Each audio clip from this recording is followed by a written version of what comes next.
Still too radioactive to enter today, even 7 years later, and they will likely remain too radioactive for decades. And several major sites, such as Nami, Iwaki, Niigata, will very likely remain ghost towns forever. Grim monuments to the folly of nuclear power. Here in Britain, we have a national debate about the value and the role and the part of the sector, the energy sector, which nuclear plants play.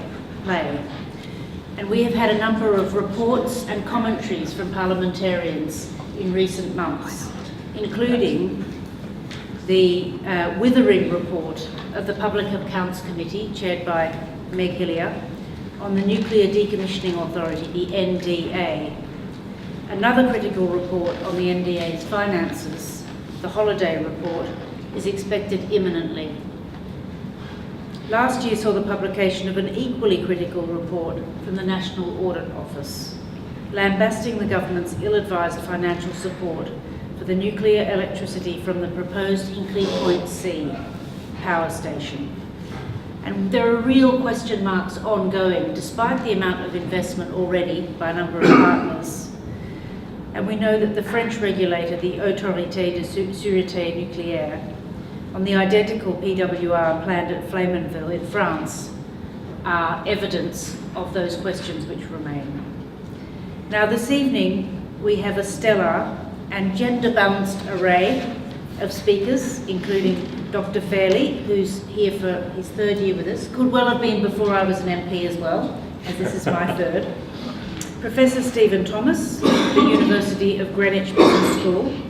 Professor Andrew Stirling, Professor of Science and Technology Policy at Sussex University. Amelia Womack, Deputy Leader of the Green Party. And Dr. Kate Hudson, General Secretary of CND. Now, our first speaker is Dr. Rika Hirosa Haga from the School of Geography and Geosciences at the University of St Andrews, who is speaking on Beyond Fukushima. Is that right, Kate? I'm just thinking, actually, we're going to have you first, aren't we? Yeah, you need to leave as well. Kate Hudson, CND General Secretary, and then Rika will speak to us. Kate.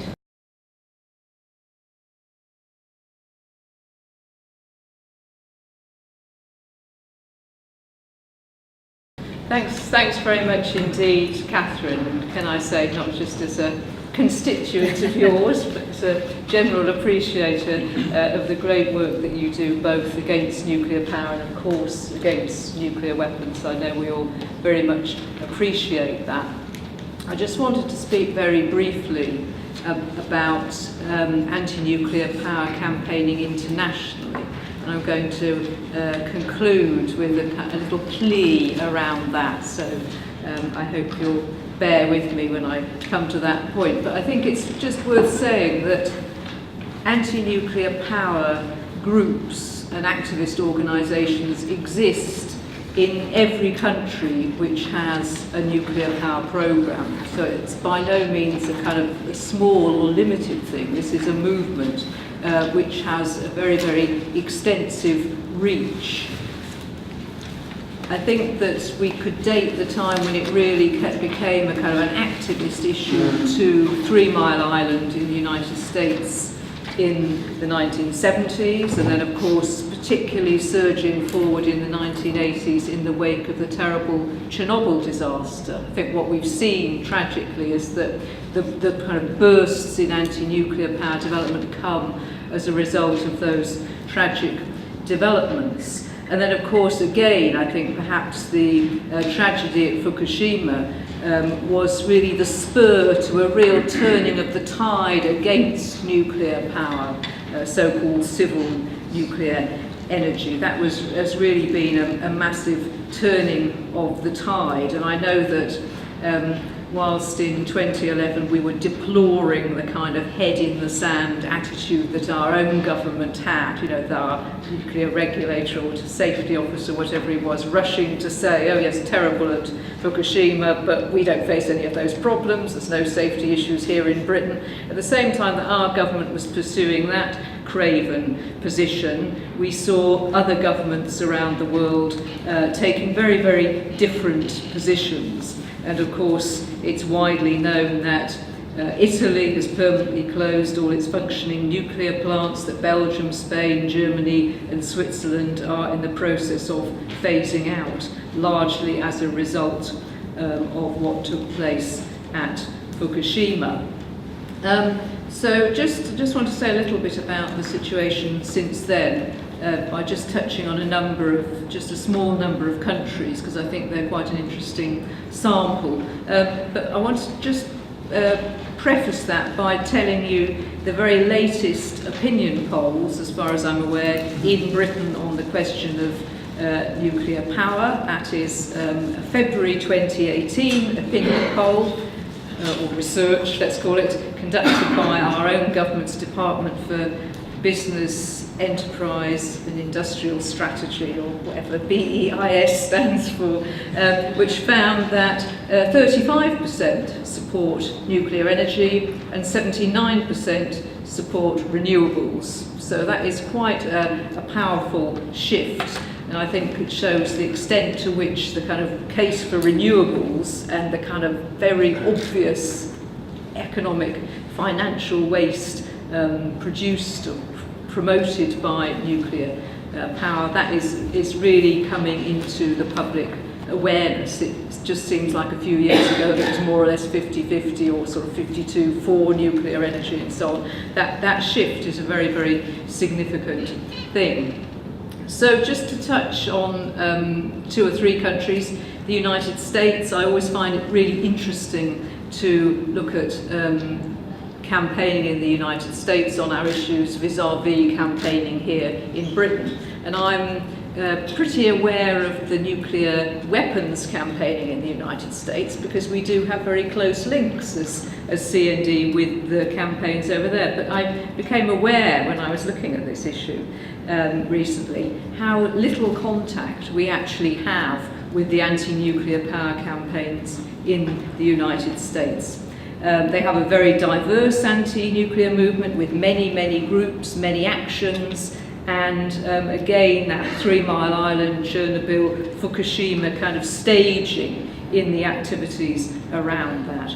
The most recent poll I could see was a 2012 Pew Research Centre poll, which found 44% favoured promotion of increased use of nuclear power, 49% opposed promotion of increased use of nuclear power, and 69% favour increased federal funding for research on wind, solar and hydrogen energy technology. So I don't know what, I'm sure those will have changed over that last 6 years, but I think it just shows that same kind of orientation towards renewables. And then Germany, of course, again, this, I realised, although I do individually know some German anti-nuclear power campaigners, whereas we have very strong links with the anti-nuclear movement in Germany, with the lawyers and the physicians and scientists there who campaign against nuclear weapons. Again, those links between the movements aren't really there in the same way. The majority in Germany oppose nuclear power. All plants are due for closure by 2022. And there's quite an interesting, slight parallel with our own situation, although actually in reverse. That's to say, in 2002, the SPD and the Green government enacted a law to phase out energy, and that was reversed by, or attempted to be reversed in 2010 by Mrs. Merkel, who announced plans to extend the plant operating lives, but then she had to drop that after Fukushima. And of course I was thinking how in Britain we had been opposed to nuclear power, and then I think it was Blair reopened the case for it in the way that Merkel wanted to do. Just an example of the scale of the anti-nuclear power protests in Germany after the tsunami and meltdown in Fukushima. 40,000 protesters formed a 28-mile human chain from Stuttgart to its local nuclear power station. And that was just one of many, many protests involving tens, if not hundreds of thousands of people. So a very, very dynamic movement there in Germany. And of course, some of you no doubt will remember the big protests in the 80s and 90s, but also much more recently against the transportation of nuclear waste in Germany. That's been a very, very big deal. I know we've done a little bit of that here in Britain, but the scale of the sit-downs on the tracks and so on in Germany has been very, very inspiring.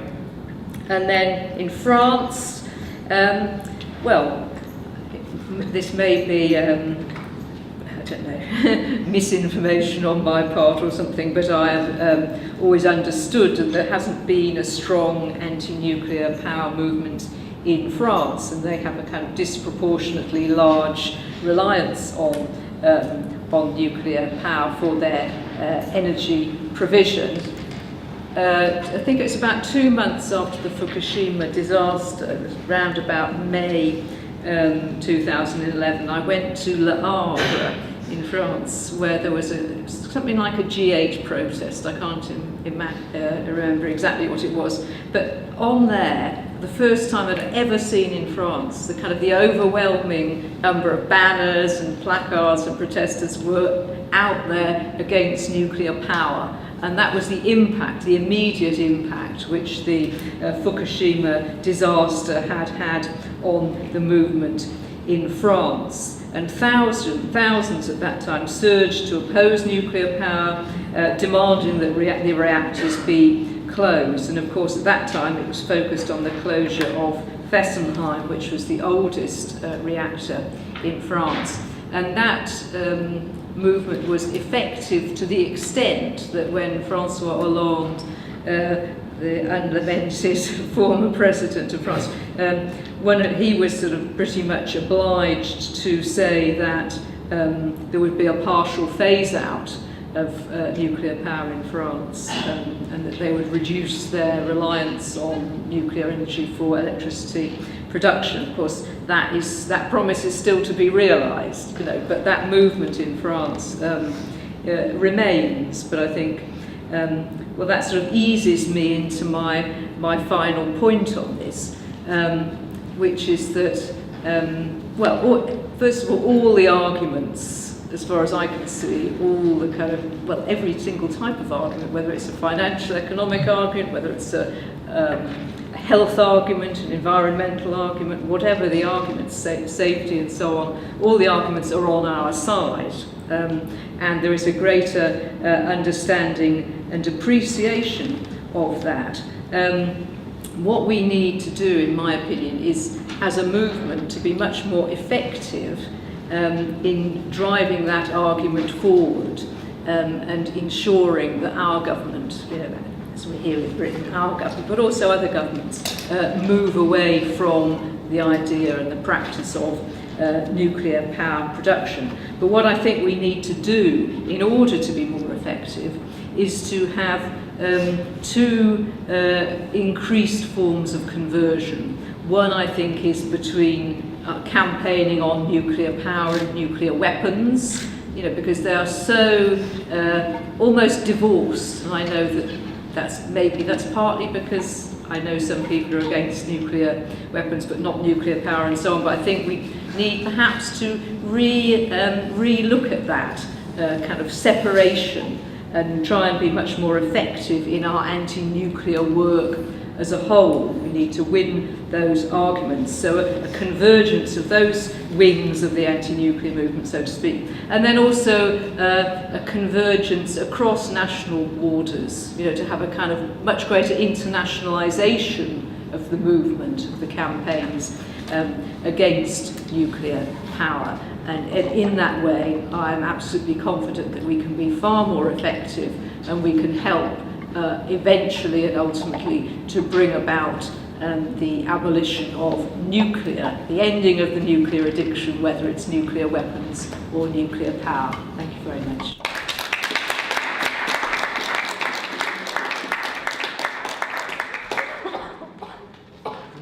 Thank you very much, Kate.